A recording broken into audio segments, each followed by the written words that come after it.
I'm going to call this meeting to order. We'll begin with item number 2, adoption of the agenda. I'll make a motion to approve. Second. Chairman Hayman, Aye. Vice Chair Peters, Aye. Director Griffin, Director Vallejo, Aye. Director Itmeyer. Motion carries. Okay, moving to item number 3, public comment on closed session. Do we have any public comment from the floor? We have none. Do we have any public comments on the line? I see none. With that, we will adjourn to closed session. Call this meeting back to order to open session. We'll begin with report on closed session. Sure. The board met in closed session regarding the litigation matters identified on the agenda. It did not meet in closed session regarding the water purchase matter. The board received a report from staff regarding those matters, and no reportable action took place. Mr. Chair, that concludes the report. Thank you, sir. Okay, if everyone will follow me and face the flag for the Pledge of Allegiance. I pledge allegiance to the flag of the United States of America and to the republic for which it stands, one nation, under God, indivisible, with liberty and justice for all. Next, we have roll call. Chairman Hayman, Present. Vice Chair Peters, Present. Director Griffin, Present. Director Vallejo, Present. Director Itmeyer.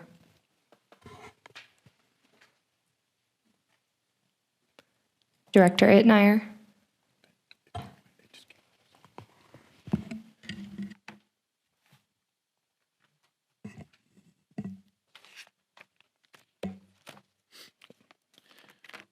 Okay, moving to item number 6, public comment. This time is reserved for the public to address the board about matters not on the agenda. No action will be taken on non-agenda items unless authorized by law.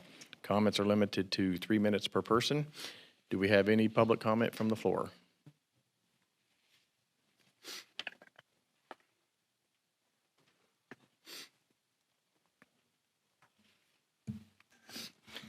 Yes, Judy Decker. I have a question for Mr. Lemieux.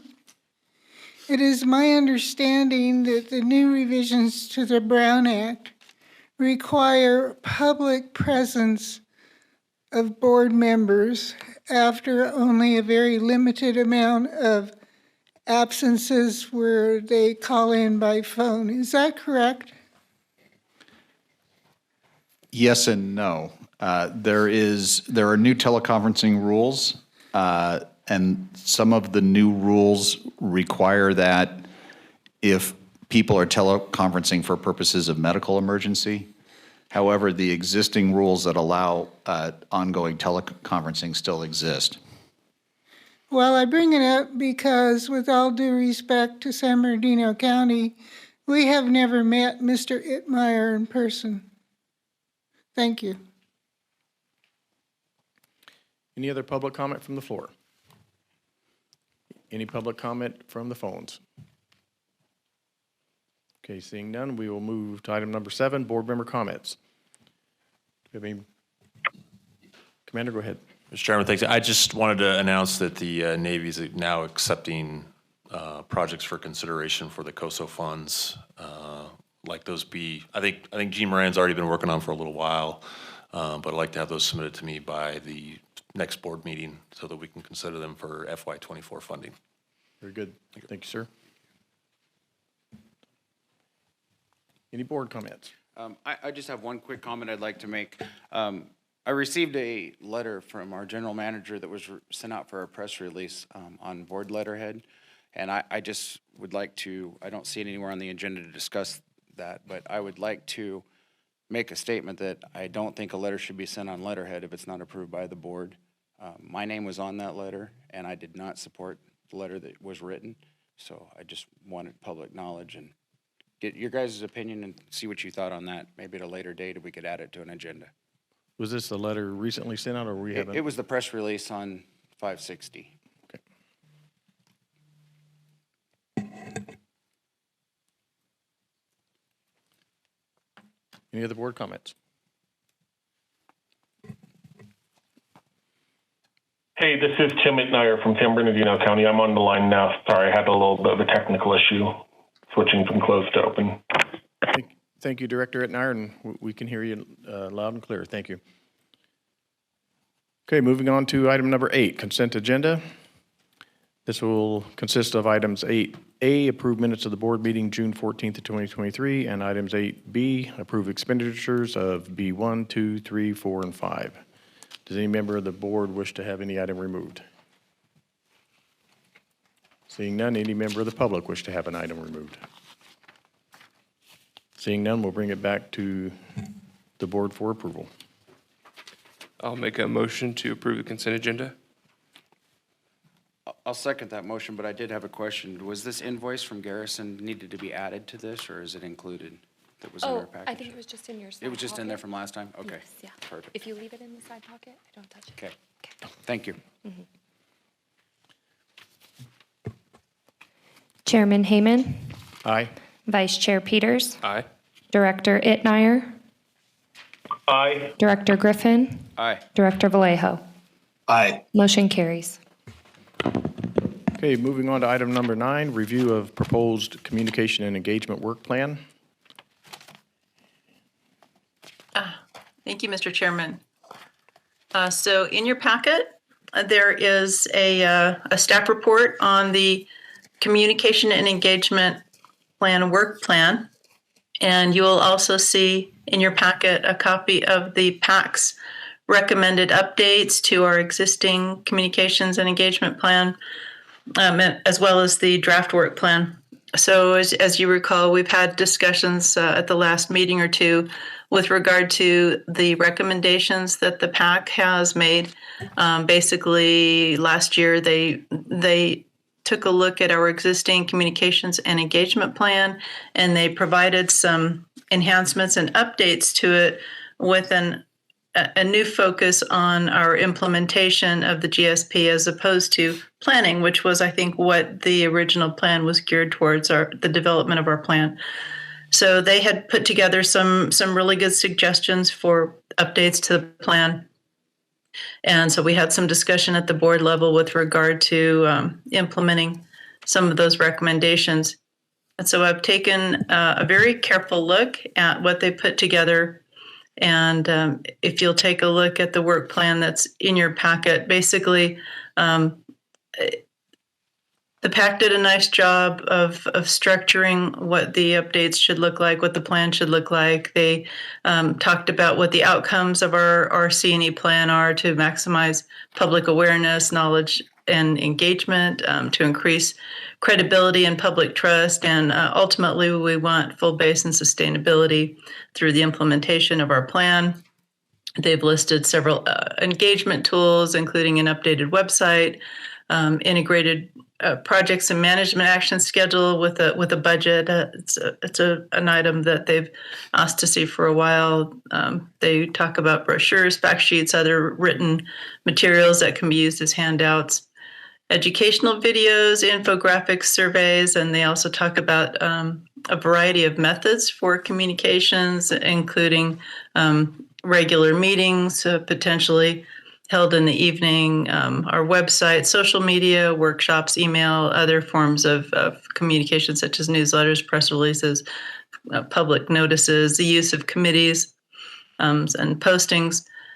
So taking all of that into consideration, I've put together a work plan. Some of these activities we already do. They're already in effect. Obviously, we have our PAC, as our primary committee that advises us on any policy issues. There's a TAC available to review technical items. We do workshops as needed. We do provide public notices, press releases as appropriate. So we're already in the process of doing some of these, but I put together the work plan basically to put a more structured approach to some of these recommendations.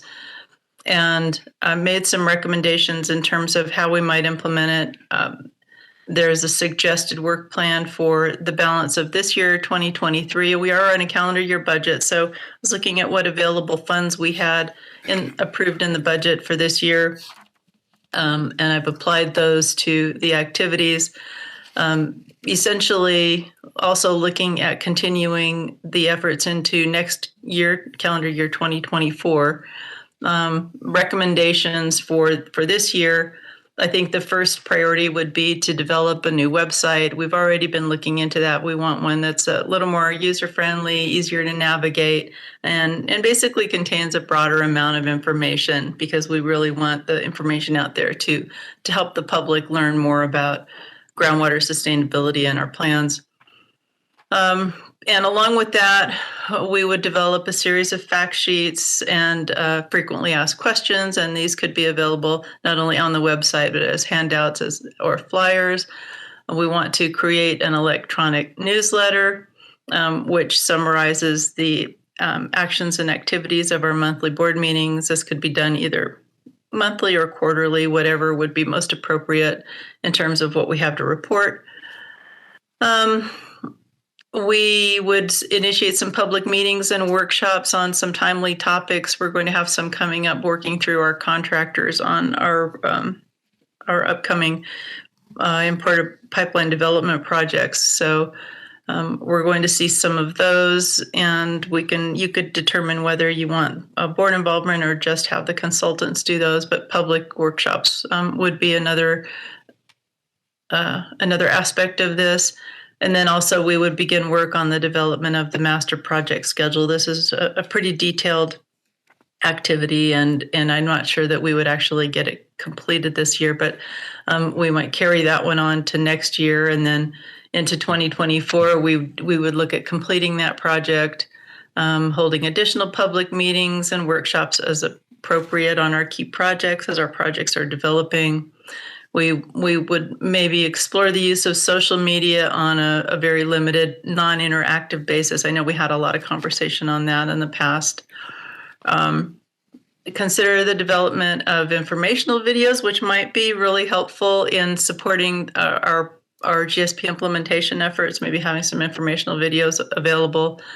And then continuing our regular written and electronic communications, including the newsletter, press releases, newspaper op-eds as appropriate.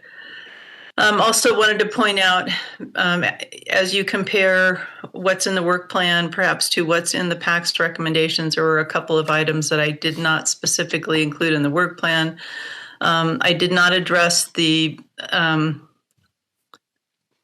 timing of board meetings, whether the regular board meetings would be held in evenings or not. I didn't address use of surveys to improve the effectiveness of our efforts, and I did not address the appointment of a communications director.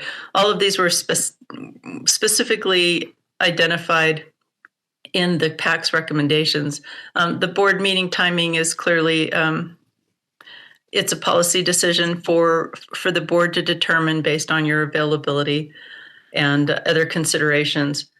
The use of surveys can be very costly to develop and implement. And so for my recommendation, I would say that we go ahead and work through this implementation plan, at least for the next 6 to 12 months, see how we're doing, and then consider if we think we need to do some sort of a survey to gauge our effectiveness. But I don't think we need that expense yet at this point. And then finally, with regard to a communications director, I understand the PAC's recommendations, and they had a lot of discussion about this. Unfortunately, our staffing budget is very tight, and adding a staff person with only those responsibilities isn't in our current budget.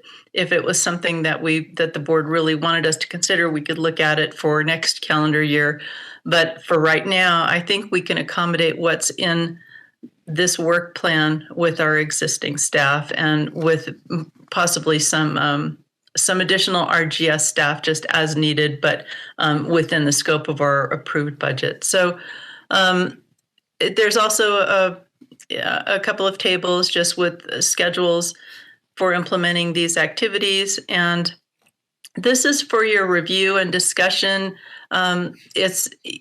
I don't believe you need to take action on it as far as a formal approval because the communications and engagement plan has already been adopted. All of these activities fall within the plan. We have an adopted budget for our C&E activities, including website improvements. So unless you have, comments, and I'm happy to answer questions, or I certainly welcome your thoughts and comments and discussion. If you're happy with this implementation, I think you could just give me a nod, give staff a nod, and we can move ahead with the implementation. If you have any changes or comments, I welcome those. Thank you. Thank you, Carol. So we'll bring it back to the board for any board discussion or comments. Go ahead. Director. Thank you, Chairman Heyman. I wanted to thank the PAC for their work on this, as well as staff. It's a really good report. I pretty much agree with everything in here. I would make a suggestion, though, that maybe on the website we can put a point of contact for questions or comments that people have, maybe an email address, maybe the board members' email addresses, just some way that it'll be a little bit more accessible for the public to click and get those answers. Great suggestion. Thank you. Thank you. Director Griffin. Yeah, I have a few comments. I appreciate also PAC's work on this, and I know you guys put a lot of time and effort into this. And Carol, thank you for your program. What I'm not seeing here is a lot of public input still. I see reaching out to the public maybe in a few ways, through social media and stuff or website in the future, but I'm not seeing anything that actually is encouraging public involvement. And that's very important to me, is being on the other side, and I've been there and had to speak to this board. The times are limited, and I would like to see some of that stuff change. That would not make a cost, but it would allow us as a board to listen to the public and let them speak. I don't think we should be limited to 3 minutes. Most meetings, or most public speaking is not limited to 3 minutes. We're not a huge town, so the more we can hear from the public, we have a highly educated public in this valley. A lot of people know a lot about water, and a lot of people have a lot to say. So I would like to see either the clock go away completely or extend it to 5 minutes. I would like to see the meetings held in the evening time. It's hard for me as a board member to be here during the day because I run a business.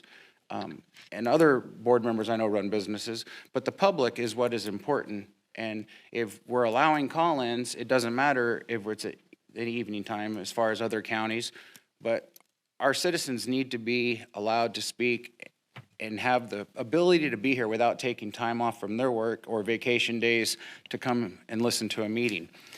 And then I think a survey, I agree with Carol that it could be expensive, but that would be hearing from the public, and so that would be the only option that I've seen there. And I understand putting that off, but if we could consider at least doing a few evening meetings and trying it and seeing how it works, or and allowing people to speak without being cut off, because it's infuriating when you're speaking from the public to have a time limit or to have somebody turn away and roll their eyes or not pay attention. And I think us as a board, we owe that to the community, to listen when somebody speaks and let them speak as long as they need to speak to get their point across. So that's my opinion. Good. Any other director comments? I would generally just give the nod that Carol was looking for. Thank you for your work on that, Carol. Yep, my pleasure. Thank you. Director Ittner. No comments. Okay. I would just like to say I want to thank the PAC and Dave Janis and everyone for their hard work on this. And I'm anxious to see its implementation and full approval of it. And okay, so we'll move to the public comment. Do we have any public comment from the floor?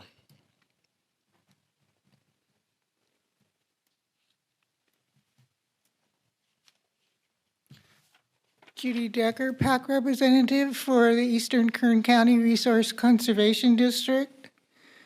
First, I would like to thank Chuck Griffin for bringing this issue to the forefront again as a board member. And I would like to thank Carol for her plan that she's put together. I think it's probably a wise way to do it. Do some of it and see how it works out. I agree completely with Chuck about turning off that timer. It's intimidating to people who aren't used to speaking in the public, and people do have concerns and ideas they need to express to you. To Carol, I read your work plan, and the only thing I have to say is, in regard to the fact sheets, I think you should, depending, of course, on what fact sheet you're referring to, but when it comes to anything to do with water supply and hydrology, I think that should be referred to the TAC so that you get an accurate picture to present to the public. Thank you. Thank you, Judy. Any other public comment from the floor? Go ahead, Dave. A couple of points of clarification as the PAC chair and representing the PAC and all the deliberations we had on this one. You recall it took us a few subcommittee meetings and getting the final into you. And I wanted to clarify something Carol said. Has the board adopted the C&E plan to go in as the amended C&E plan for the next five-year update? That's the first question. And the other points of clarification I had were, I'd offer that the board recognized, or the committee recognized, and I believe it was actually in our verbal report that accompanied the document, that in fact there may be cost effectiveness limitations, and we fully expected this kind of response in a work plan. But I would note, to help with that, we had helped prioritize the fact sheets, which Judy Decker just mentioned. So there is a priority of which ones would be most valuable first, engaging with the public. We also acknowledged that there would be a potential issue with the C&E director, specifically with regards to cost. One of the concerns that we had as a group was that we didn't necessarily designate that it could not be an existing member. So that person could hold, it could be, as suggested, the general manager, but it be a specific duty and duties assigned that were recommended in the report for that, and that person not be somebody that's dual-headed from one of the member agencies, that it be a direct employment and responsible only to the GA. So those were the two clarification points I wanted to bring forward on that. Thanks. Thank you, Dave.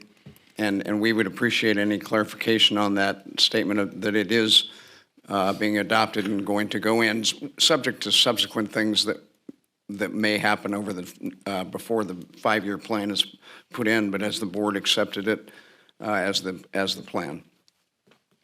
Thank you, sir. Are you looking to get a response back on the adopted, has the board adopted the plan already?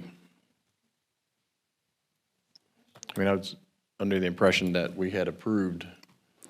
I was too, but I don't think we did a vote per se, and perhaps my memory is, I've had a stroke, as you recognize, or as some of you know, so perhaps I'm not remembering correctly, but it would be good to clarify, I think, for the PAC members and myself, obviously.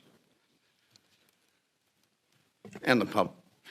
I would also like to know the answer to that, because I know it was received and filed when it was given, but I don't know if it was adopted or what happened there. So if we could find that out, that would be great. And then also I had one more comment. We are currently not working on a schedule of values, a POEM, or anything like that. So I see Carol has that in here. But do we have anything at all in effect right now? I know we used to have a POEM, but is there anything that we could get generated quickly, or? I guess I'll try to answer that. What they've asked for seems to be a very complex schedule, it was, I think, simpler when it was just a POAM, so to speak, for the development of the GSP. But now we have all of those implementation activities that we're looking at. So, so it's much broader than the original project, right? It went from sort of a single project to implementation, which is a lot of different projects. So I don't believe we have any, Steve Johnson, maybe you want to weigh in, but I don't think I've seen anything to publish, but I may have forgotten. No, this is Steve. Thank you, Carol. I agree with you. The original poem was for development of the GSP, and it had a purpose, a singular focus and purpose is to get it done. There were a lot of different things that were accomplished to develop that draft GSP and get it submitted. But right now we do have multiple things going. We could certainly do whatever anybody wants. I think we try to set up the monthly water resource manager report in writing now and provide that detail that gives an idea of everything that at least staff is working on from a technical standpoint. It does not cover things like budgets and audits and things like that, but it does cover everything that we're doing technically, and converting that into a schedule, that could be done. I'll just caution, and this is consistent with your comments, Carol. A poem could be developed just for the work we're doing under the pipeline design grant. We have so many things going on there that it's very, very detailed, and we try to provide an update of work done, planned activities, and milestones coming in the written report. And those are the major things that are going on right now. We obviously have shallow well things coming on. We have requests for waivers of meter testing or waivers of things like that are going on that are routine, but generally covered monthly in our reports. So it's whatever everybody wants, but it does. Preparing a poem or something like that for all the work we're doing does take quite a bit of time to keep it up to speed, updated. Steve, my only comment to that is it would be nice for us as the agencies that are involved with this board to know what's coming up, what deadlines are coming. If we can look, you walk into a construction site and you have a schedule on a wall, so you know what your deadlines are, what's gonna happen next. For instance, this week, we received this on Monday morning. We got the actual board packet, so trying to read through that and see what's going on, I seen that there was a wastewater report that you were going to go ahead and process by the end of next week. And that would have been nice to know, so our engineer would have had a chance to look at it prior to that. So there's several things that happen that if we know something's coming up on a deadline and the public can look at it, then we're informed. So that's what I would like to see, is some kind of schedule that this is what's going on with wastewater, this is what's going on with imported water, this is the pipeline project. So right now we don't even have a total budget where we could look at and say, this is the budget of the pipeline, this is what it's going to cost, this is the expected completion date, this is, this process, we're engineering, we're surveying. We don't know any of that we could say this is when it's going to be complete until we get this report. So it would just be nice to have it on the website where people could look at it and see it. Okay. So I guess my question would be, would that be separate of the C&E plan or No, it would be integrated part of in? the C&E It could plan. be part of it if we It's an already had it, outreach. yeah. Yeah. We have public comment, go ahead. Yes, Wes Katzenstein, a member of the PAC, and speaking as much for myself as the PAC here. But, when you have as complicated and multifaceted thing going on as we do now, there's kind of a strategy, the broad brushstroke tasks, what their deliverables are, how they feed into the next task, when they feed into the next task. And so there's kind of a strategy, and that I think is a communication tool we need for the public. And if you start peeling back layers of the strategy, you almost get down to what I'll call the tactical, the day-to-day efforts. That might be more detailed than the public needs to see. But that detail has to exist, I'm sure, as we're moving forward. That detail, we must know what we're doing, so to speak. And so when some of the smaller project I worked on, you might start at the kind of tactical level, but you can roll those up into larger tasks, and you can see the structure. You can see what the objective, you might have a simple statement of objective for each of the major tasks, and you can see what their deliverables are, how they are precursors to follow-on tasks, when they're happening in parallel sometimes because they need to.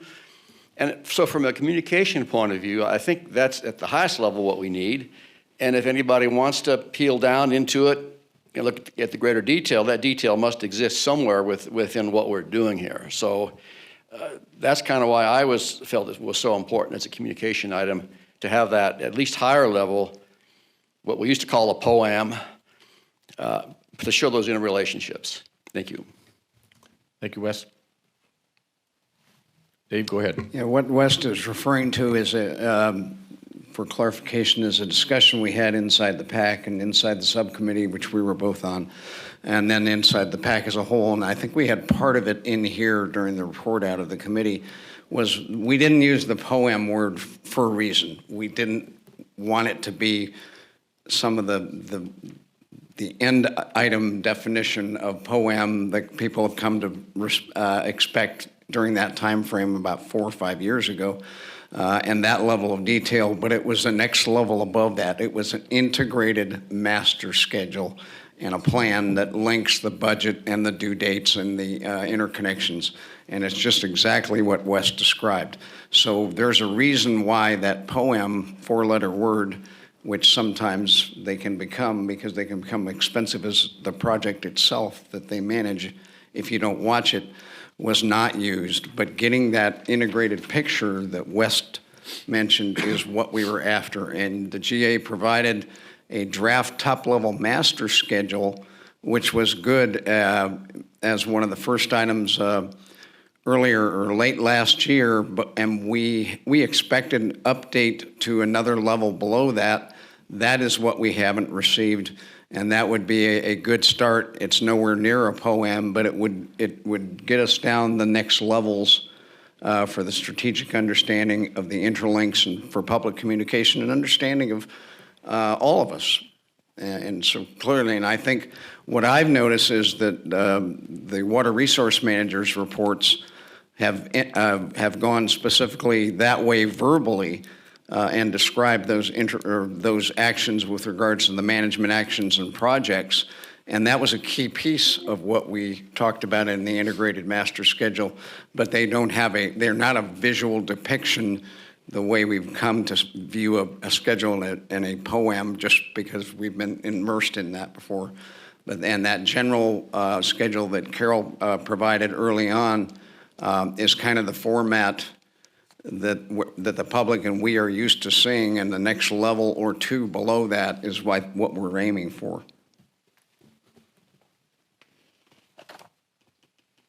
So I see So not a detailed POAM, not the expensive thing that was detailed and became a project in and of itself. Very good, and because I know we've discussed POAM for years, and so, but in the plan here, under the engagement tools, it says integrated projects and management action schedule with budget. Does that pretty much cover what you were just? Integrated master plan, and so it has the financials linked into it, so you know and where they're coming from and what the plan is. And there were many discussions at this board level during it, as well as in the PAC committee itself, about some of the uncertain timelines with regards to funding options for interlinks or for the interconnect, let's say. And those, there aren't absolute deadlines, but there's windows and things like that that wouldn't fit a classic POAM, but they would fit to add understanding to the picture. And hey, we are pursuing these 5 grant opportunities, and they are come up in this legislative year, that action with the governor's budget or the defense budget, whatever they are. So it makes it clear that, and much of what Steve has presented, the water resource manager, answers that for the specific projects, but it doesn't show an interlink of that with the overall plan, nor the funding. You can derive that if you really have been watching what's going on. If you watch Capital Corps' report a general manager's report. You can divine that, but it's obtuse to the public.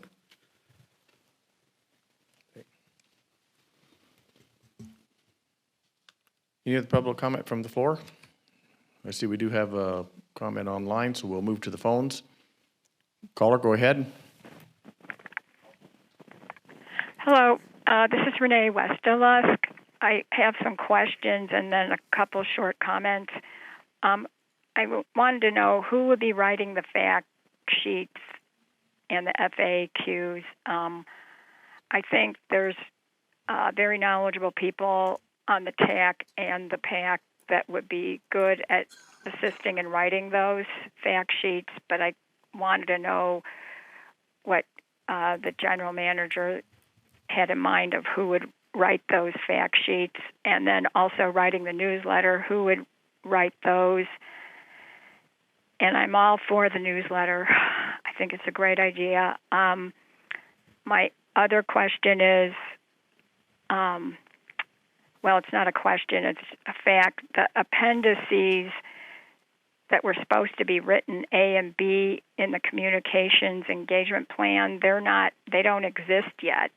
And so the communications and engagement plan isn't fully there. Those appendices are missing. They have to be written.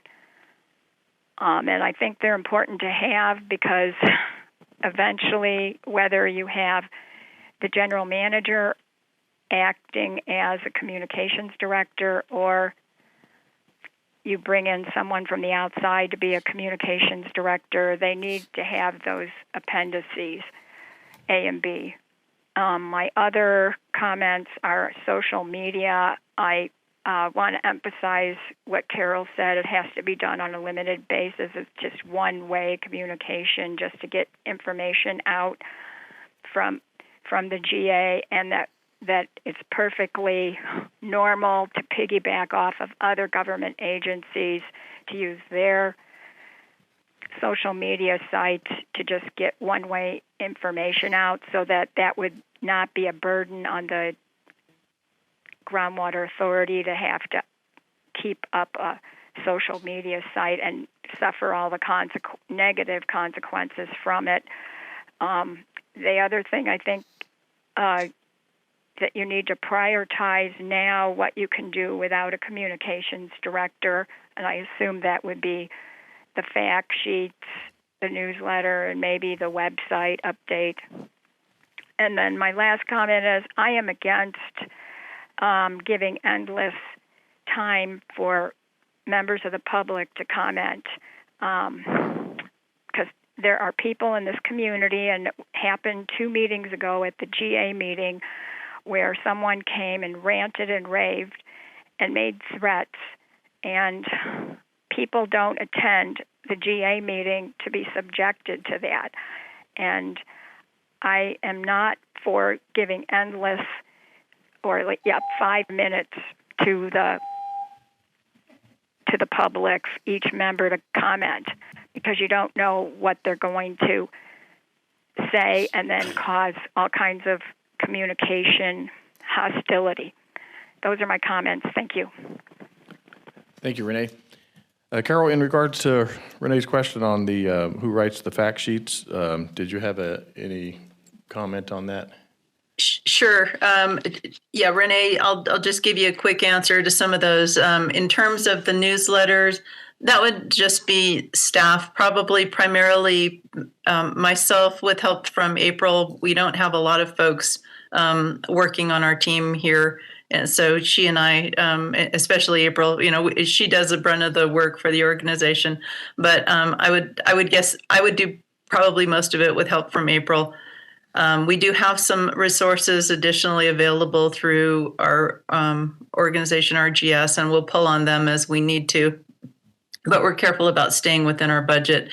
The fact sheets, I think, would depend on what the topic is, because we have a lot of expertise, whether it's among our staff or our different PAC and TAC members. So I think we would probably start with drafts from different folks depending on the topic, and then just review them send them around to different folks for review before we finalize them. So no specific people assigned yet for fact sheets, but it just depends on the topic.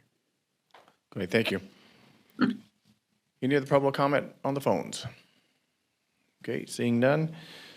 So this item requires no action from the board today, so do we have any other comments from board members? I would just like to make one last statement. If we're not going to take any action today or do anything, I would like to add it to the agenda again to take an action on it and see if we are going to make some changes, because I would like to see those changes put in. So I will be requesting that go on the agenda next month to change the meeting times and allow longer public speaking. Okay.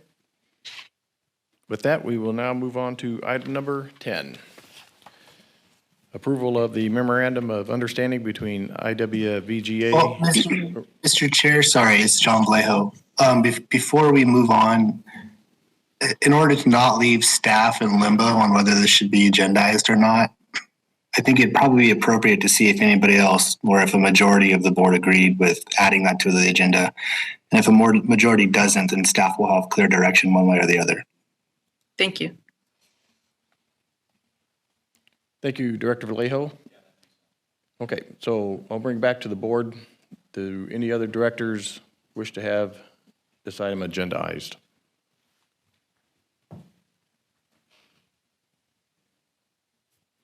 Okay, seeing none, then I would say that it won't be on the agenda.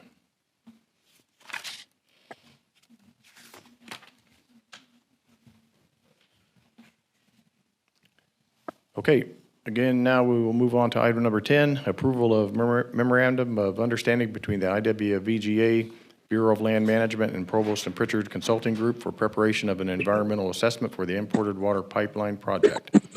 This will be with Bianca with Stetson Engineering. Correct. Hello, this is Bianca. Can everybody hear me? Yes, we can hear you, Bianca. Go ahead. Perfect, thank you. Okay, so for some background on this item, the authority was awarded $7.6 million from the Sustainable Groundwater Management Implementation Round 1 grant, or the SIGMA IP grant, which is being used for the authority's Imported Water Interconnection Project.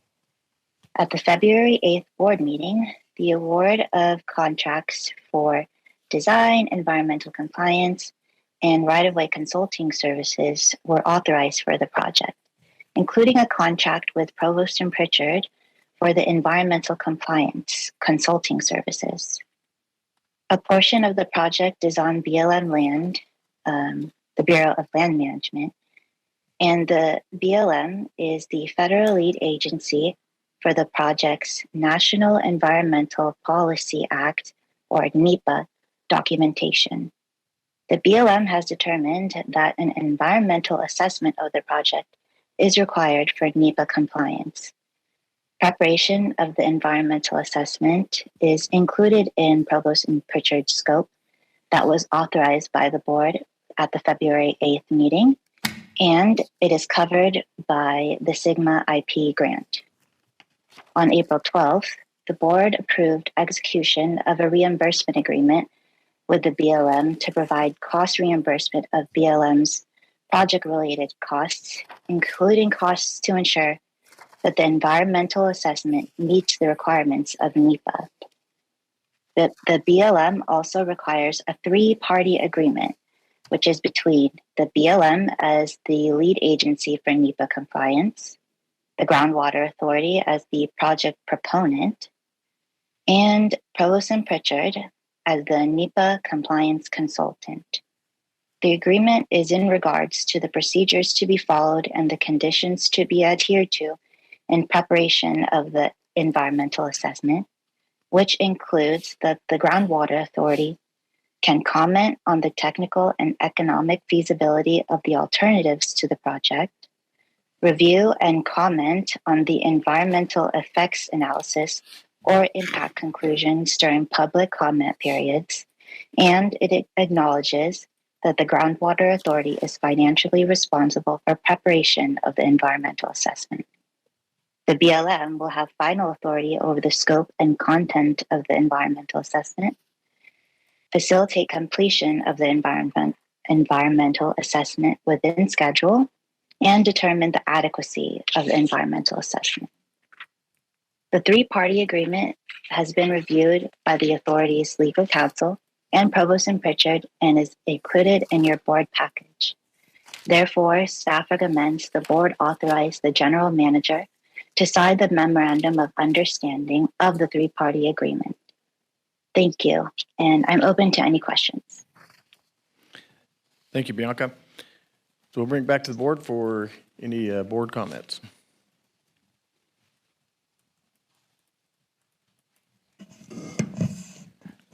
So this is a typical memorandum of understanding that we require of any applicant who's bringing in a third-party NEPA coordinator, contractor.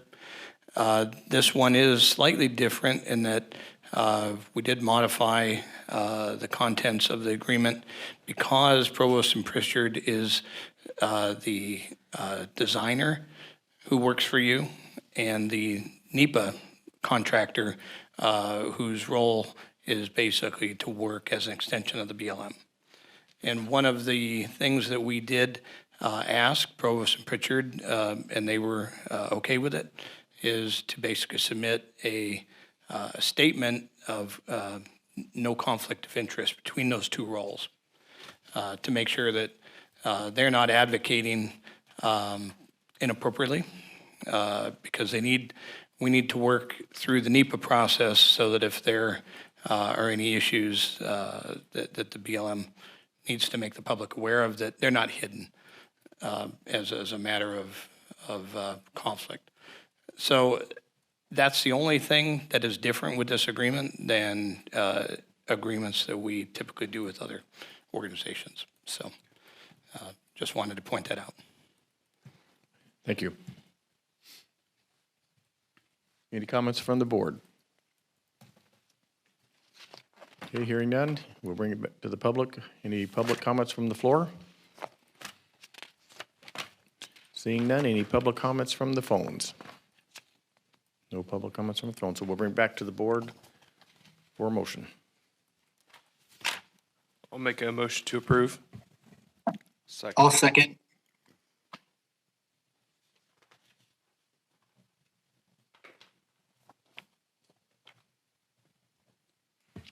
There we go. Chairman Hayman, Aye. Vice Chair Peters, Aye. Director Griffin, Aye. Director Vallejo, Aye. Director Itnyer. Aye. Motion carries. Okay, moving on to item number 11, the Water Resources Manager's report, and that will be with Steve Johnson. Yep, thank you, Mr. Chairman. Hello, everybody. Thank you, Bianca, for doing that report. Very well done. She was, I'll give you a heads up, she was a little nervous, but she did a great job. And I will say that this oh, can you hear me okay? This MOU did take a little bit of work, and thank you to the BLM for working with us on this. I mean, Provost and Pritchard brought that concern that was just raised to us. We talked about it back and forth. We are totally comfortable that Provost and Pritchard is representing the BLM and objective interest in doing the environmental work. So we're all good going forward. And I will just another comment. Provost and Pritchard are doing an excellent job, not only getting the work done, but in communications with us. And we're having regular meetings with them. They're always prepared. So it's going very well right now. So to the Water Resource Manager report. I'll keep this fairly brief. It's in writing. We're trying not to do presentations, just give you some of the highlights. Jean is not there today. She's not presenting. There's not a lot on her plate to present that's new, so she's not there or on the call. But you have the Water Resource Manager report in writing in your packet there. I'll just walk through very briefly on what's going on. We start with the grant funding, and you're all aware of the Prop 1, Prop 68 grant funding. We're closing all that out. There is a summary of where we're at on that, including on the second page, the grant closeout and our retentions.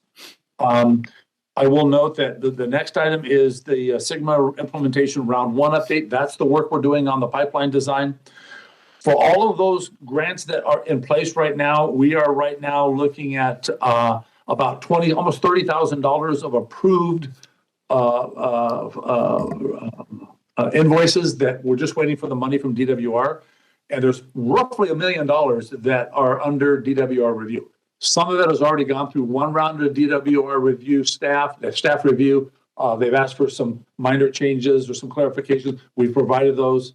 But essentially all of that is in DWR's hands. So we should be seeing a significant amount of money coming back to the authority fairly soon. As you'll notice, a lot of that is related to the round 1 update, the pipeline design work. It's up around over $700, almost $800,000 that we're waiting for. So that's all good news. Going on, the next item that I wanted to point out, Carol pointed out at the last board meeting about the Urban Community Drought Relief Program update on the award.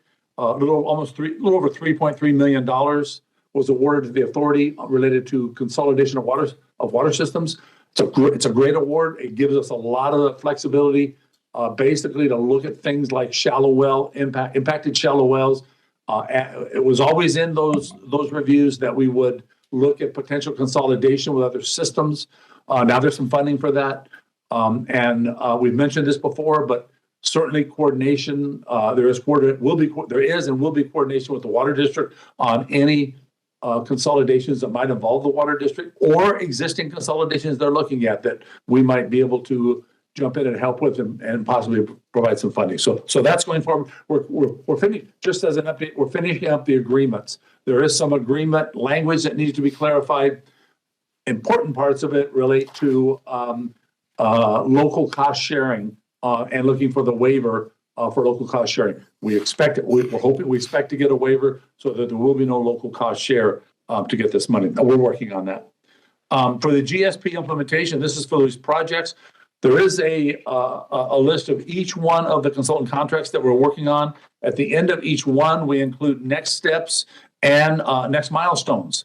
And I'll just point out an important one. We were talking about schedule earlier.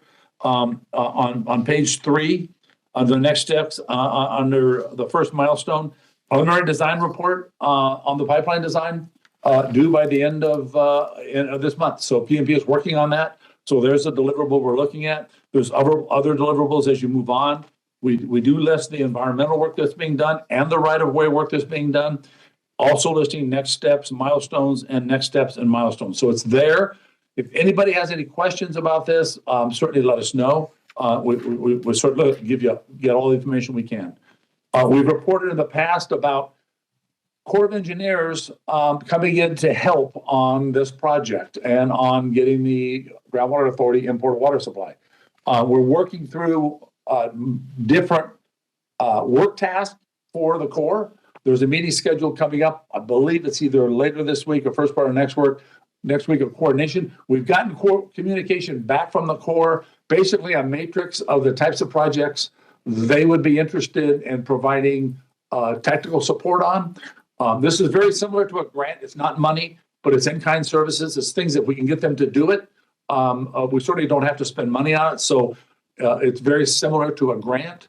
One of the key items that we're looking at, we'd love to see them participate in, is third-party review of the design of the pipeline. And there's other things that might fall out from that, but that's one of the projects that we're looking at.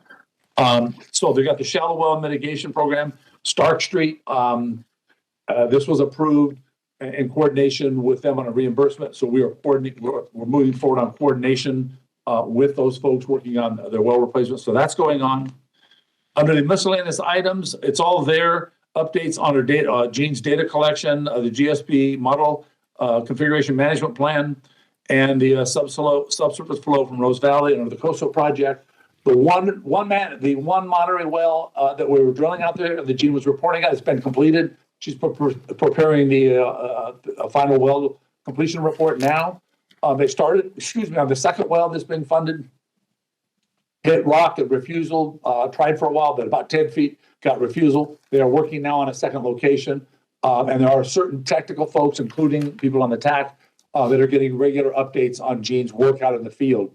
Technical folks that are providing really very good, valuable input on what they're doing out there. So Gene is following up on that, and they're looking at relocating a location for the next monitoring well.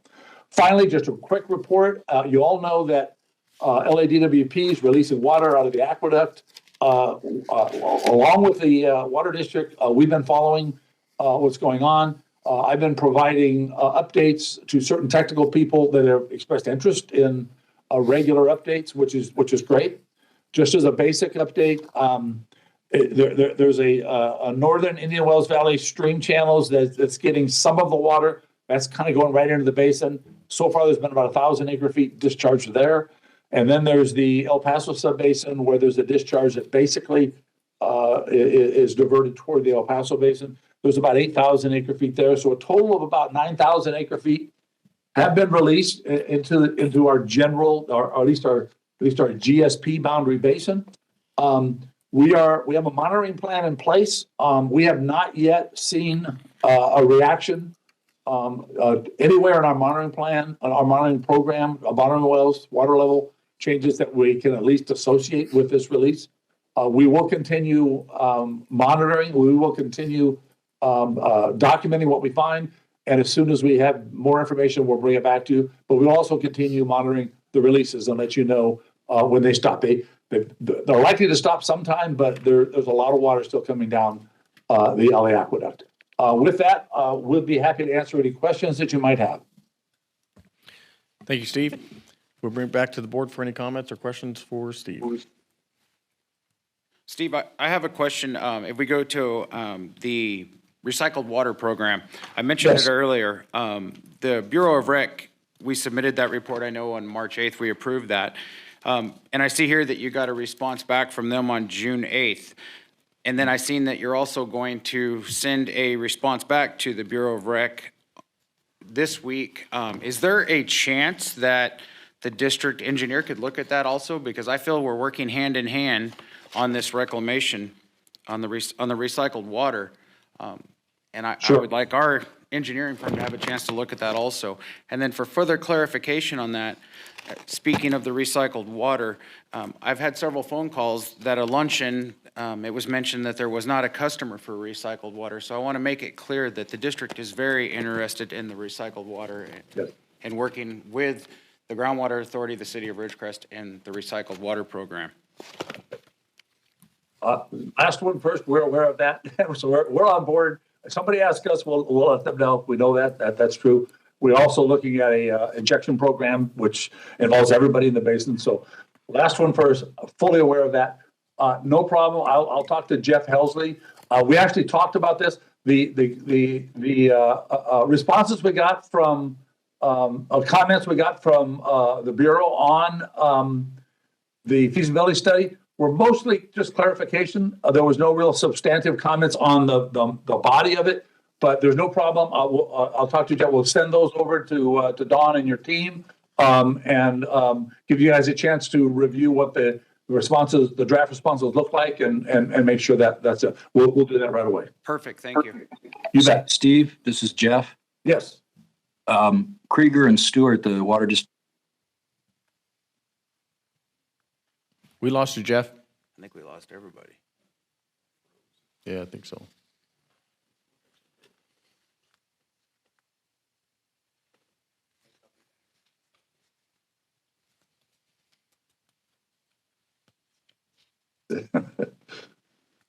Chairman, if I may, this is Phil Hall. I'd like to add something to this discussion from previous meetings. Hold your thought for a minute there, Phil, and let's go back with Jeff. I think Jeff was done. Yeah, I'm done, Chairman.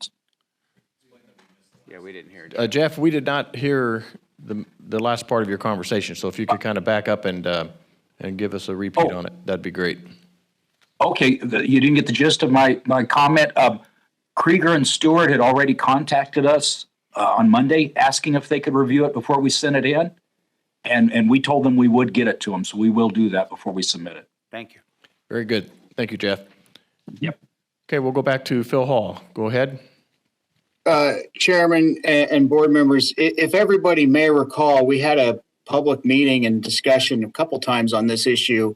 18 months ago, maybe even further than that, maybe further than that, I think. And the problem we have now is, yes, we do not have a customer for this. The water district turned down being a customer. There was a provision put forward and an agreement put forward for the water district to be able to take this water. Those conditions were put in there very specifically to deal with litigation issues. The water district declined those.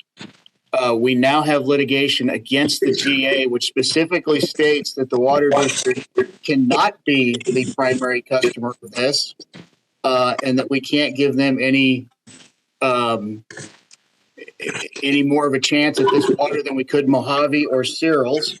And that's where we're at. We tried to put together a process in which Mojave, Cyril's, or the water district could step up and be the beneficiary of that water without having to have their own independent fight over it.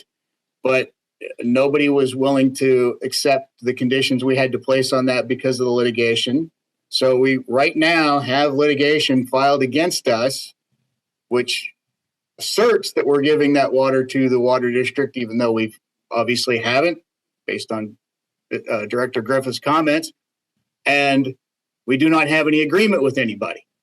If the water district would like to enter into our previous agreement and revisit that, we could look into that now, but we are in a different litigation position than we were previously. And I'm sure Director Griffith's legal counsel is aware of that and has provided him with that information. So yes, we have no customer for the recycled water at this point. The water district nor anybody else cannot have any additional insight into the engineering any more than any other member of the public would have. And that's as a result of the litigation and multiple parties requesting access to that water. And that's all I'd say on that matter.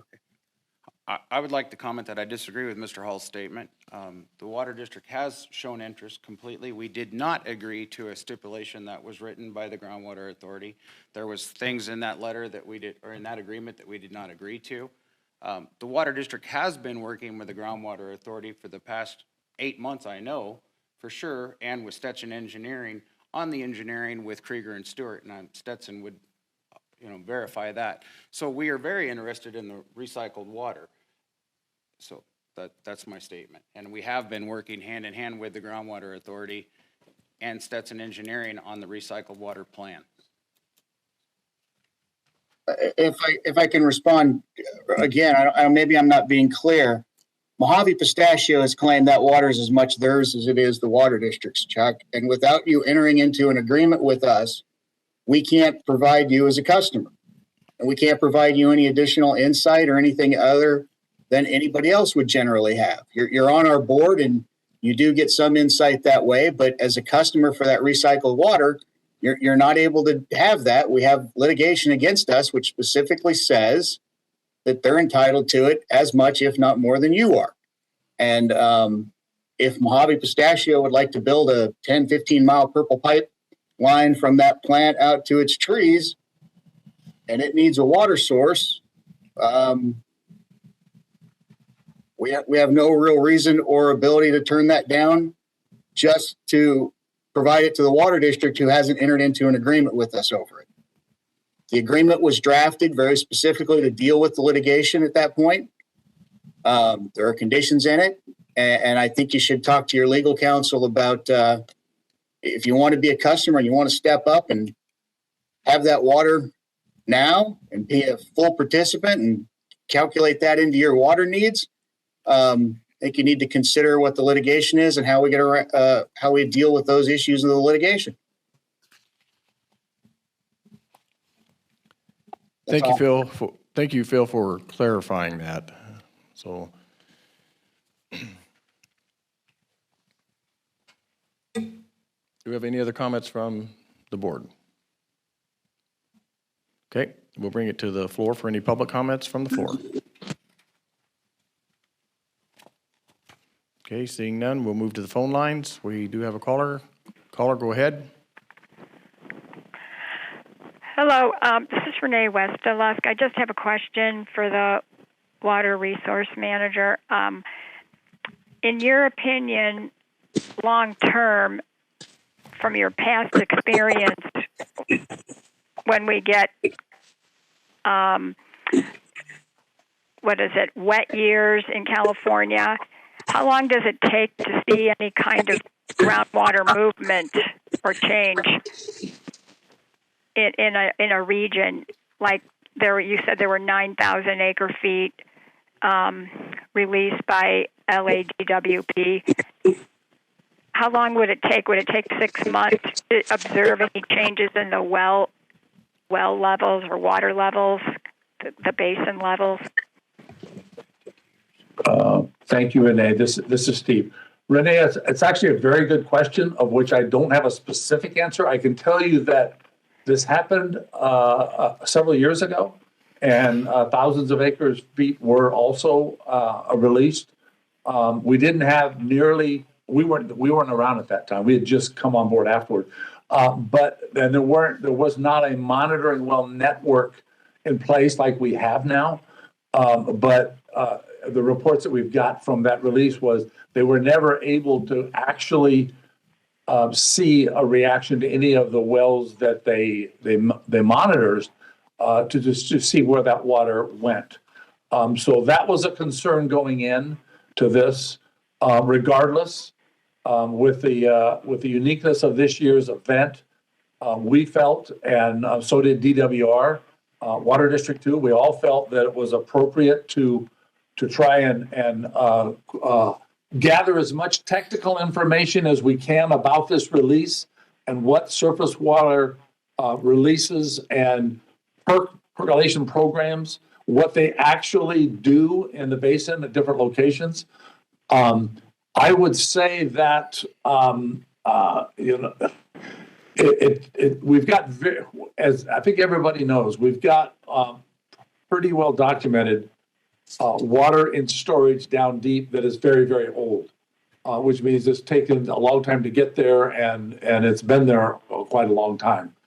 I don't have a really good estimate right now. I would, we've been releasing water now for a couple of months, and I would say that if we're going to see something, we should see it by this fall, mid or late fall. We should see something at our closest well, some kind of a reaction if we're going to see something. Understanding now that a big portion of that water is being released to the El Paso area. El Paso area does not have in itself a real groundwater depletion problem because there's no pumping there. We do have some monitoring there, but not near as much as we have in the main basin.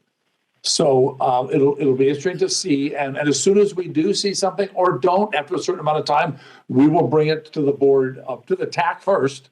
We'll go to the TAC and make sure we're all in agreement from a technical perspective and then bring it to the board. All right. Thank you very much. Sure bet. Thank you, Renee. Do we have any other callers? Okay, seeing none. Thank you, Steve. Thank you, Mr. Chairman. We now move on to the item number,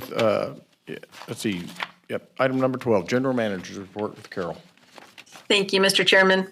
So in your packet, you have the financial reports for the month ending June 30th. And I think everything looks good. We also have our monthly report from Capital Core Group, and they've been really, really busy. There have been a number of bills in the legislature this session that have potentially affected the Groundwater Authority. And I guess Michael McKinney, I think you're on the call. If you are available, I think I'd like to defer to you to give the legislative monthly report. Thank you, Carol. Yes, I am on the phone. Good morning to the board members and members of the public. Concerning this particular month, there have been a number of federal pieces of legislation of interest to the authority, as well as state bills that are ongoing that are of interest to the authority. Number one, the fiscal budgets, what we call the appropriations cycle, is in full swing. And in the packet, I have highlighted specific budgets relative to specific projects that might be interesting. And while they will not impact the interconnection pipeline or the water recycling plant, they kind of show the trend as to where Congress is going, given the debt ceiling agreement that is going on right now and will be in effect for quite a few years. One notable exception of that, of course, is the U.S. Bureau of Reclamation's budget dealing specifically with Title 16. That may have an impact depending on the decision on the feasibility study and the authority's ability to go after funding, either for planning activities, which is still needed at this particular time, or for construction activities at a later time. So both of those are in there, and I will ask you if you have any questions on that. I'm happy to answer them in specifics, but I'll just pause for a second.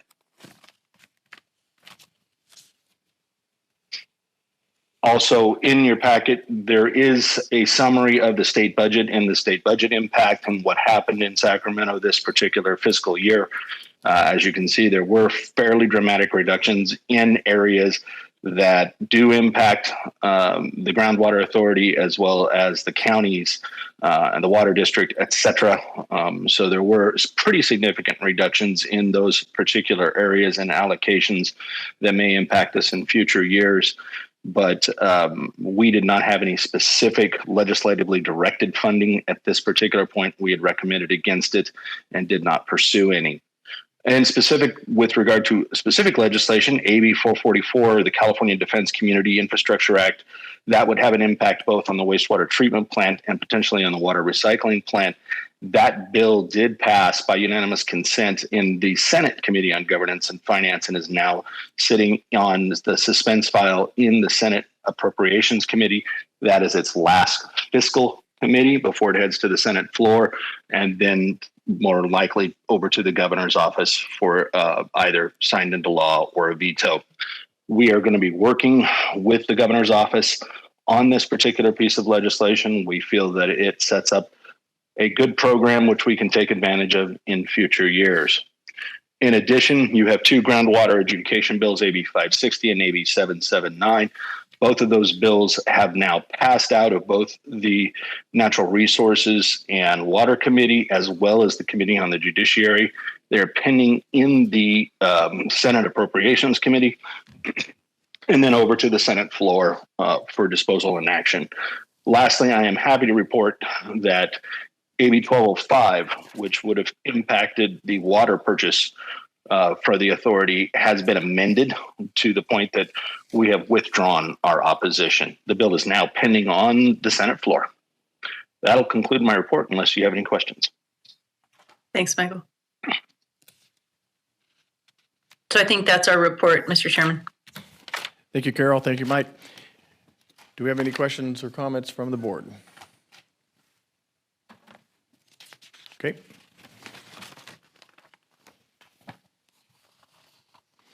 Moving on to item number 13, PAC report. This will be with Dave Janis.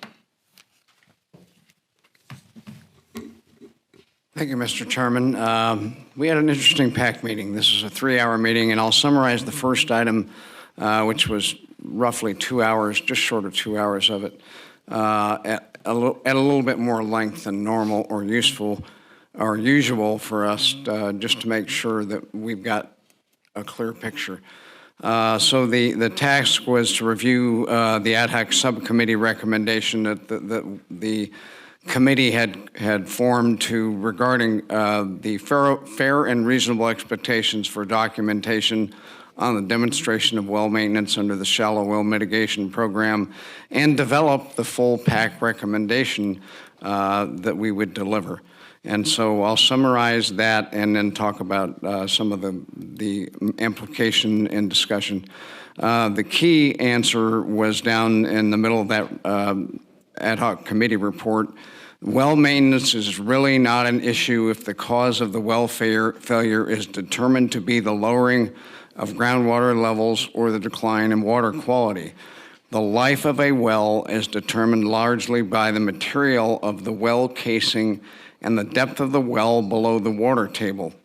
The susceptibility of the casing to corrosion damage will vary with the existing water chemistry in the different parts of the basin, as well as the water level declines, as well as the well water level declines with the chronic lowering of groundwater levels.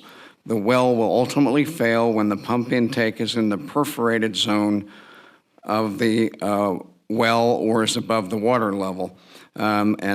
They suggested a matrix for assisting in the evaluation of the overall condition of the well, and a prorated cost based on the expected life of the well could be used to calculate any GA mitigation. The report form should require the well driller's report, the history of the well, and the current well evaluation report. And in the discussions, it came out that the well driller's report is the one that is done when the well is originally drilled, and the history of the well is what's happened since, and then the current evaluation report is that report that is already called out in the report form, but done by a qualified driller or maintenance person as to the current status of the well and what the mitigation should be. The policy should have a statement that it is the well owner's responsibility to keep or provide such data to the GA. And the committee also proposed modifying the policy and simplifying the well report form. The existing policy does not clearly define the term shallow well, nor provide a description of shallow well failure due to declining levels. The term shallow well should be changed to shallow de minimis well using the state definition for clarity, and other community or larger groupings considered under a separate policy or a segment. The discussion clarified that or a segment of the same policy, so that there was the smaller, shallow, de minimis wells, and then discussion about the other larger collectives that have various names. And Don Decker was a member, an advisor to the committee as approved by this board at the last meeting. And they met at great length to provide this. And there was, as I say, 2 hours of discussion around this in addition to the amplifications I've added. And the resulting action was to have the subcommittee. We thank the committee for a lot of work. There was a lot of good information in it. It was very detailed in providing some things. But as a whole, the committee, in developing our full report that would represent the PAC, the full PAC, would be to have the subcommittee go back, and this is consistent with what we've done with almost every subcommittee, is add a bulletized list of recommendations regarding the policy and reporting form, including the subcommittee recommended definitions, and consider and provide any public communication and engagement opportunities that the recommendation may suggest. The motion passed unanimously. So that's subject. The second subject we had on tap, that took about an hour of the action for the Policy Advisory Committee. Out of the last meeting, we had a long discussion on the top level draft for any comment on consolidation policy that under the shallow well mitigation program that the GA should consider.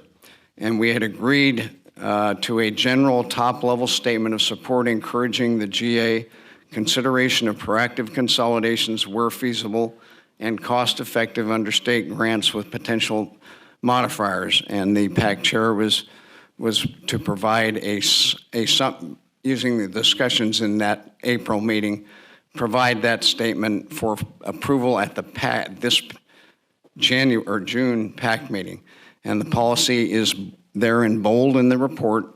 The language, the draft from myself to the committee, which we had an hour discussion about, was the Policy Advisory Committee encourages the Indian Wells Valley Groundwater Authority to consider, investigate, and execute proactive consolidations where such consolidations meet the following conditions, and there's an and between every one of them.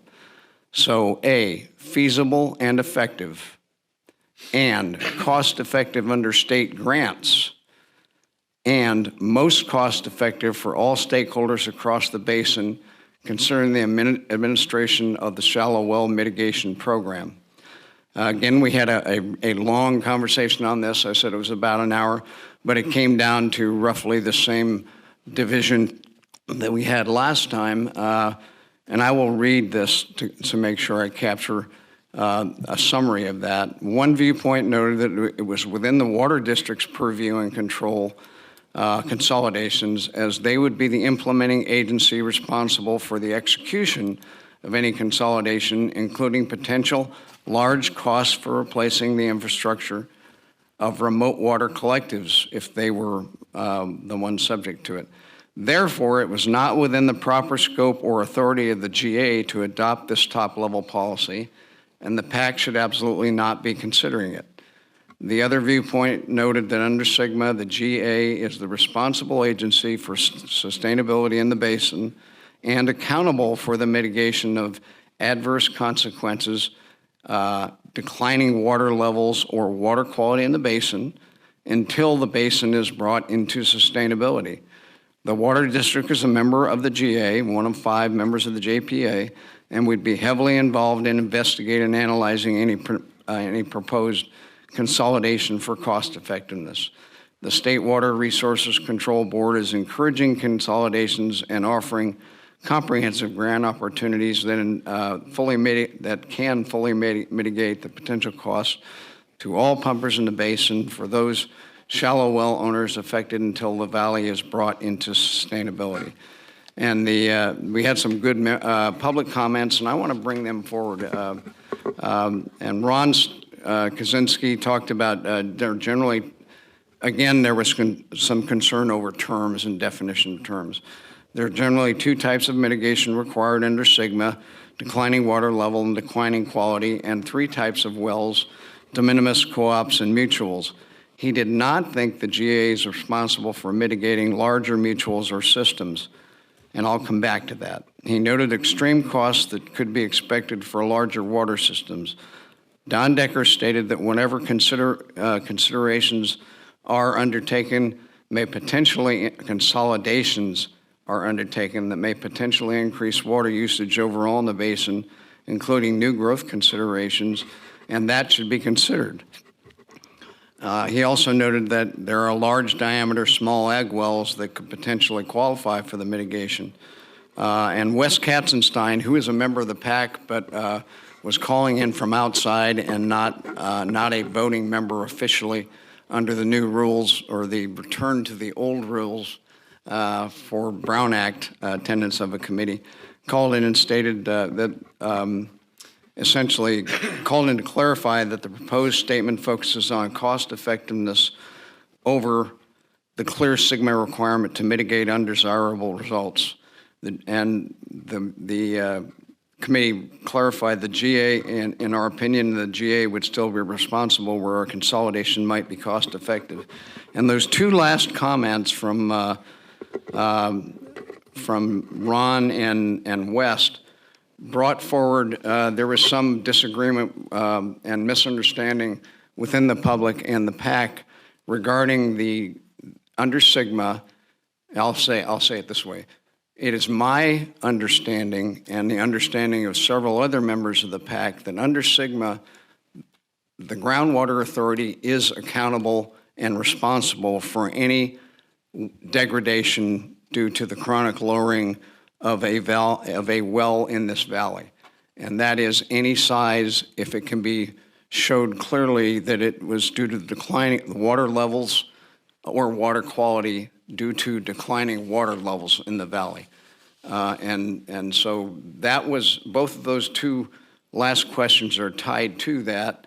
And I think it would be a benefit to the public and the committee as a whole to hear a specific answer is it's not just really what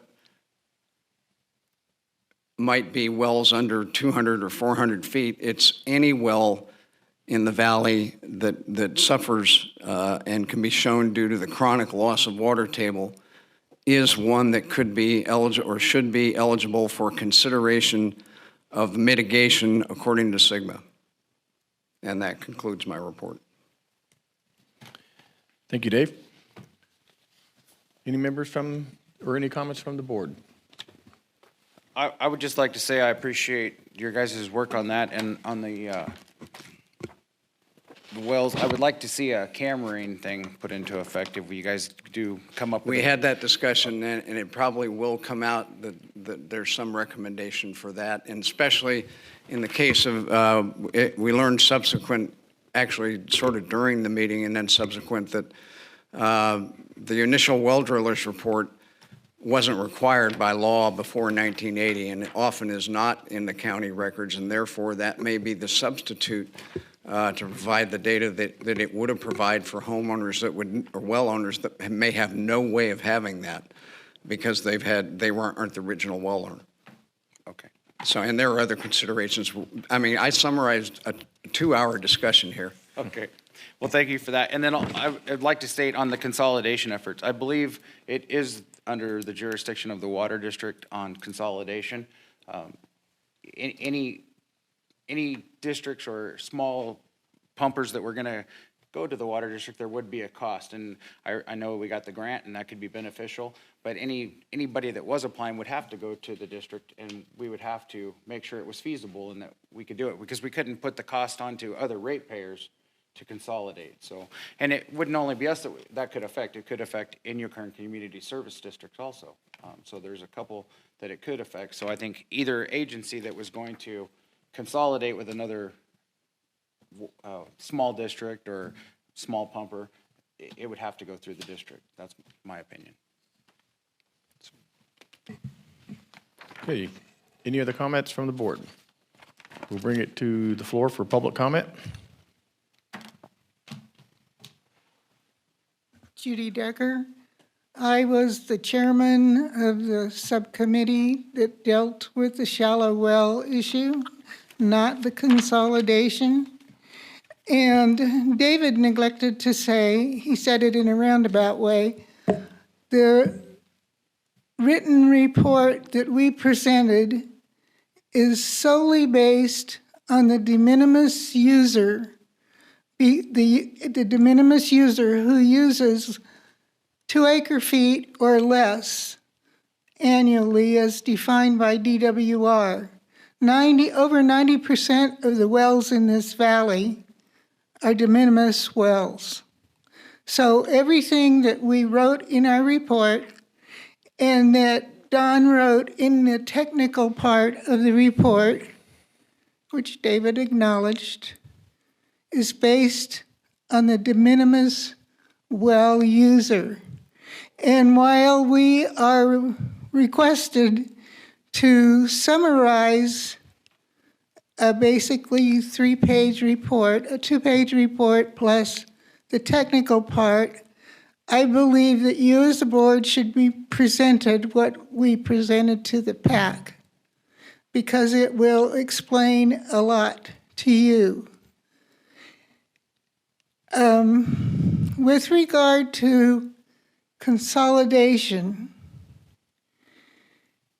there are de minimis wells, which are private. There are co-op wells which have 4 or less connections per well, which they may all be de minimis users also. Anything larger than 4 wells, 4 connections per well, is considered to be a mutual or community well. Many of these have legal documents associated with them. Some of them are LLCs. It is a totally different set of wells. It is not something, I think, that the PAC should deal with because of the legal issues. But you need to think about consolidation. Let's take the area of the water district. If all of the private wells and mutual wells and so on were connected to the water district would have to drill extra wells. The goal of you people has been from the very beginning to make the groundwater basin sustainable. Here we are at 2023, half over, you still do not have one single imported water right. And that should be what you are concentrating on. I think you need to sit back and study the issue of well consolidation before you move forward with anything on that. Thank you. Thank you, Judy. Any other public comment from the floor? Seeing none, we'll move to the phones. Caller, go ahead. Hello, this is Renee West. I just wanted to add something to what David Janis reported at the bottom of the page, of the first page of his report. It talked about, for clarity to the GA board, the full PAC report should further focus on a bulletized list of recommendations for the policy. I want to reiterate that the shallow well owners, all the de minimis, which Judy has correctly stated, 90% of the shallow wells are de minimis in the valley, they need help in understanding what is required of them to show that they did take care of their well to some degree before the failure happened. And they have to have this information. They need to know that they have to gather this information in advance. And that's part of the bulletized items that need to be put into the report for clarity, so that when someone makes an application or wants to make an application through the shallow well mitigation program, they know exactly in advance what data they have to submit. And there needs to be a maintenance checklist added to the report. Everything was listed in the report. From my reading over the report after we had our PAC meeting last month, things like replacing the pump and motor when failure occurs, that's part of maintenance. Add a length of drop pipe to the motor when the pump is replaced. TDS lab chemistry needs to be done every 3 to 5 years on the well, and cammering the well when it fails. Those things need to be listed, and these types of information to shallow well owners could be put in the facts and questions on the website eventually, and also in the newsletter. There needs to be some communication in bulletized form to inform well owners what's required when they make application, if they need to make application to the shallow well mitigation program. And I just wanted to bring that to your attention. Thank you. Thank you, Renee. Do we have any more callers? Caller, go ahead.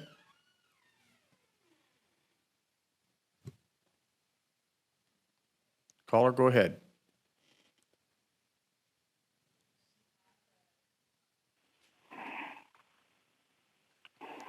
Well, we have the green lights, but no caller. So we'll pause. Am I the next caller, sir? Go ahead, caller. This is Larry Mead. And my old ears don't listen hear too good anymore, but did I hear that the well replacement program type of thing would be based on de minimis use, but not based on what such as well sizes, and et cetera? I'm sorry, Larry, could you repeat just that last sentence, if you would? Okay. Let's say, for example, that you have an old farmer. Can you hear me now? Yes, go ahead. Okay. You got an old farmer that has an 18-inch well, and over time, the well has rusted out, not due to critical overdraft, but just because the water table and the chemicals in the water has rusted the casing. And the well has been used for de minimis use. So a 18-inch well is going to cost probably 18 to 20 times more than a de minimis well would cost to replace. So is the GA still considering replacing a large de minimis well with low water use at the rates of what a large replacement well would cost?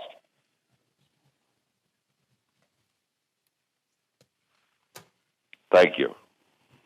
Thank you, Larry. Okay, well, we do have another member of the floor for public comment, so we'll take that next. Go ahead, Wes. Yes, Wes Katzenstein. I'm a member of Judy's subcommittee, and a couple of us have formed a subcommittee, Lyle Fisher and myself, to see if we can come up with that simple bulletized list of requirements to be placed on the de minimis well owner, and we're working on that.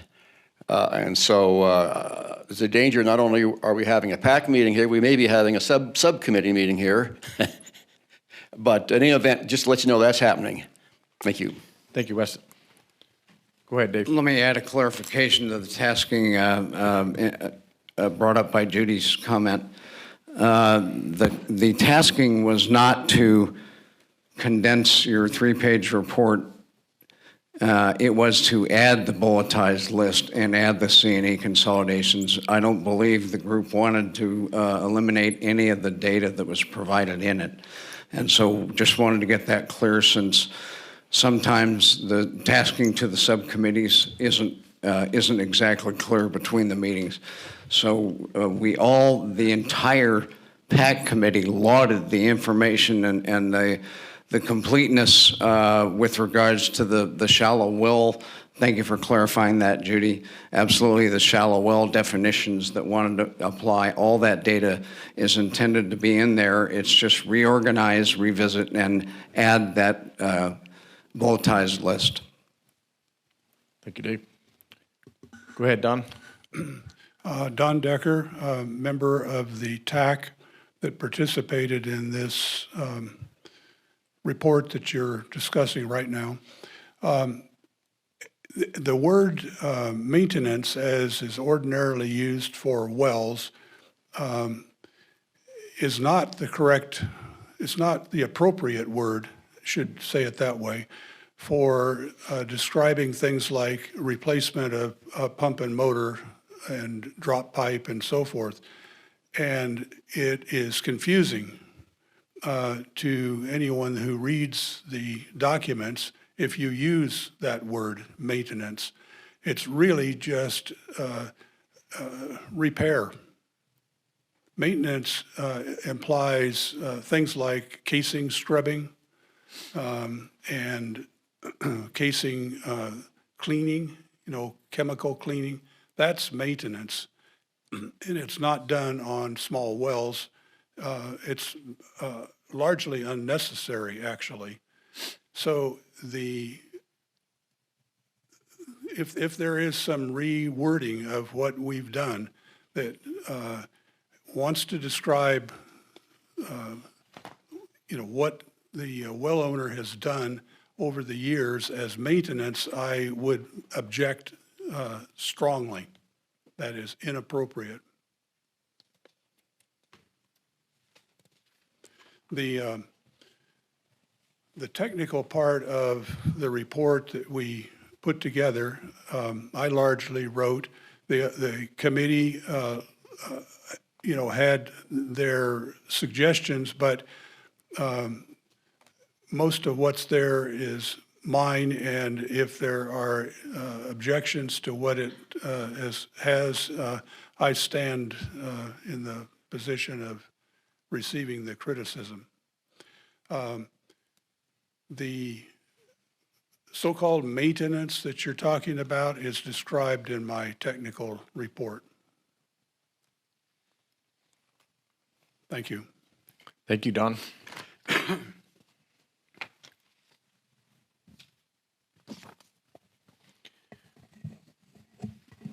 I have a couple of comments if we could, so we could just real quick. I would like to see the board put on TAC and PAC a couple month deadline or something where we could get a report from them with the bullets and defining a new program to where we could adopt a policy that clarified everything that we're talking about. So there is no question on the next well that comes up, whether it was due to a decline in water or if it was because the well was bad or whatever the case. Everything that they want, put it in bullets. Let's look at it. Let's adopt a new policy so it's in place. So we can say if it's an ag well, it's not approved. If it's a de minimis well, whatever we do. We had a well that applied for it was for irrigation. And so we need to say, that's not applicable. It's only for small de minimis. We need to clarify this stuff so it's in a report and it's in a policy. So when they apply, so I would like to see the TAC look at it technical and come up with a technical plan, and the PAC come up with what they feel is the best approach. And let's put something in there where when somebody applies, we can look at it and say, no, here's the policy. Here's what we need. Does it meet this requirement?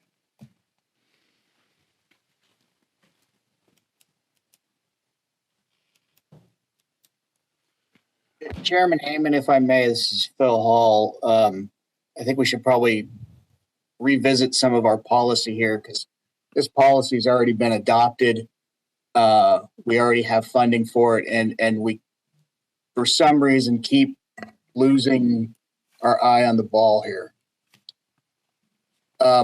Let's start off with Chuck. We had a discussion a couple months ago where you were asking about not having irrigation wells subject to the policy. And during that discussion, I made reference to the fact that we can't do that by law. That would be treating them unequally, and it would be a violation of their constitutional protections. I pointed out that it would be the same as somebody asserting that they shouldn't have to pay you as much for repairing your truck you use for your work truck if they get in a car wreck with you than they would for your car that you take to your anniversary dinner. We have to treat them the same. Whether they're de minimis or not, there's no reason we can, and no ability for us to justify it as de minimis. Now, the reality is we're pretty certain that most of these wells are going to be de minimis, that we're not going to have any of these large cases. We did have an irrigation well come in, and the board had to look at that and analyze it. And there is no simple check the box system. Had there been a simple check the box system for this, when we had a TAC that was fully functioning with the water district on it, remember now the water district has removed itself from the TAC, claiming a conflict of interest. We would have done a check the box, but we're not able to do that because there are no simple check the boxes. Every one of these is different. It's like a box of chocolates. Every one is different. We have to deal with that accordingly. So what this policy is really providing for is that this board, this GA board, will receive reports and respond to those reports from somebody seeking well mitigation. And they will be getting well mitigation because our policies have allowed overdraft to continue in this basin beyond 2020, and therefore they have been impacted by that overdraft they otherwise wouldn't. If the board believes that they have a case for that, then the board can determine what is the appropriate responsive you know, encumbrance for that? What should they be paying, if anything, to fix that damage? We cannot differentiate from one well type or the other, no more than we could have from your truck to your car. And that's something that we seem to have lost when it went to the PAC. What we really were asking from the PAC for when this went was, what do we look at for a de minimis well owner whose well was drilled 30, 40 years ago? What should we be looking for from them related to documentation on the wells? I understand at one point people were saying, well, they should be bringing in well drilling reports because the county has it. Well, the county doesn't have those if it was pre-1982 because they weren't required by law. Beyond that, 40 years, house has probably changed ownership 3 or 4 times, and I don't know how many people are handing their well drilling reports to the next owner during escrow. So those were the sorts of things we were concerned about, but we do need to keep in mind that having a simple check the box policy on payment might sound great. The reality is it's not what we need for this, because the board needs to have the discretion to adjust to the individual chocolate in that box. There was also comments I heard from Judy about some of these wells being LLCs. No, they will all be mutual benefits. If they were an LLC, they would be a regulated public utility. They're all mutual benefits. And how many of them that are that small are actually following the law and properly listening themselves and filing their paperwork? Because mutual benefit corporations is, I don't want to say rare, but it's not the majority of small wells that are done that way. They just don't follow through with the paperwork. It's kind of the reality of the situation. I think that pretty much answers the questions that I've heard so far that need answering at this stage. Okay. Well, I appreciate your comments, and while I disagree with a lot of them, a check-the-box system could work very well. And I don't know how much experience you have with wells, but if a system was put in place that listed each item that had to be done, it could characterize a program that could be very easily followed. So we could determine, first off, if it was due to groundwater lowering or if it was caused by degradation of the well. So the very first thing would be a camera. It would be very simple to add a camera to our policy to where we cambered every well prior to anything, so we would know exactly what happened. And that simple thing is not there, and it needs to be listed in our policy. I'm adamant on that. I appreciate that, Chuck, but let me respond to this. One, I've been doing water law for 20 years, so I'm very familiar with wells.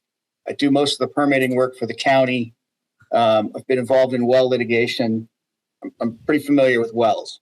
Okay. Secondly, to say we need to check the box for a policy that's been in existence for 3 years for a well that's been in existence for 30 years, you can't really do that. You can't look at somebody and say, well, 25 years ago, you didn't do X, so you're missing this box. Camera sounds like a great idea. And I think there are many times where when it goes to Stetson for initial review, he might say, send a camera down it. And we might do that. But if you tell me that you come in with a well, for example, that shows the screens are now 10 foot above water line, we know that well is going to rust out. We don't really need to send a camera down it. That well is shallow and it's going to rust. And the fact that it's failing and bringing up rust through the pump is pretty clear. Now, let me give you another example of a well that we wouldn't probably, at least I would suggest that we don't mitigate. If you told me that somebody came in 10 years ago even, and put a well in that set its screens at just a few feet under current groundwater level, that would be a very unwise choice in that basin that's been overdrafted with declining water levels for 60 years. So should this GA pay for the unwise choice of setting your groundwater screens at a level that was not sufficiently below current groundwater level to save a few dollars in drilling costs? And that's for the board to decide. And I could see the board saying no in that instance. But again, you can see by just those, a simple check the box is not what is really able here. And if the water district through its engineer has some check the boxes that it would like to propose to us, you're on the PAC. I'd kind of like to see what those are and we can respond, which brings me to the next point. Anything we do at this stage really needs to go back through Stetson and reviewed, and any of these comments that we've heard today, et cetera, need to spend time to properly analyze them through the engineering microscope and to some degree the legal microscope, because we have stepped over the equal protection line in some of these comments. Thank you. Thank you, Phil. Don, go ahead. Don Decker, PAC again. The 3-page report that the subcommittee put together, you folks apparently have not seen, and you should see it. A lot of the considerations and the suggestions that you have made are in it. That report that singles out de minimis wells was not intended to provide some kind of discrimination against other well types. It simply recognizes that the great majority of wells in the valley are de minimis wells, and it concentrates on that aspect. And the other well types in the valley are in a separate category that still is something that needs to be worked. The mutual well combination is a complicated situation that many of us felt really was not something that the PAC and TAC should be working on even. So what we gave you, I submit, it stands by itself. It is not discriminatory. It's simply recognizing the great majority of wells are de minimis, and we provide some guidelines for that class of well. That's what it is. 90, Judy, I think, said 90%. I think it's around 96% of the wells in the valley are de minimis. Thank you. Thank you, Don.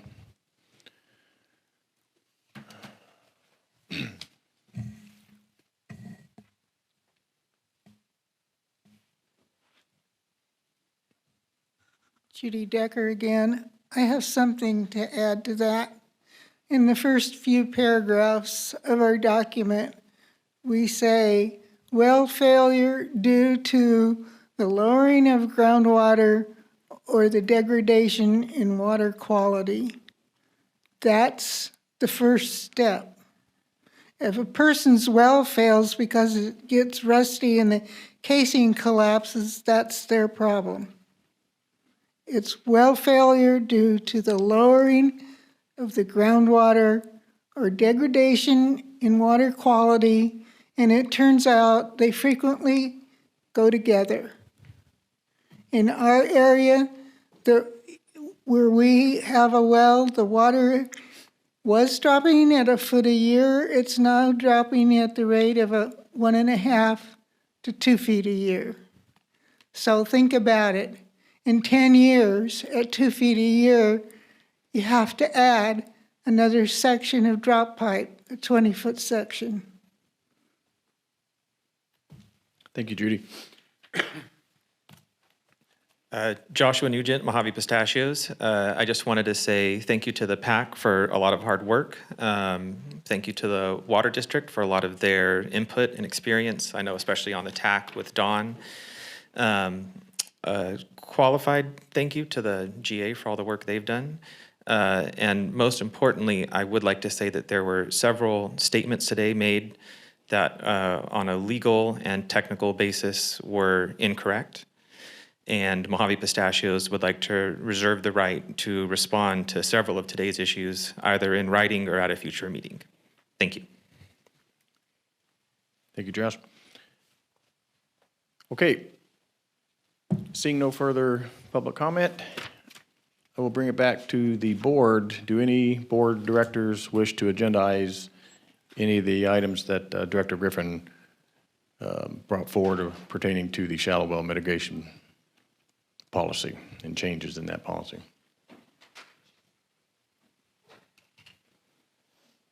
Okay, I hear none. Okay, with that, our next meeting will be August 9th, 2023, and this meeting is adjourned.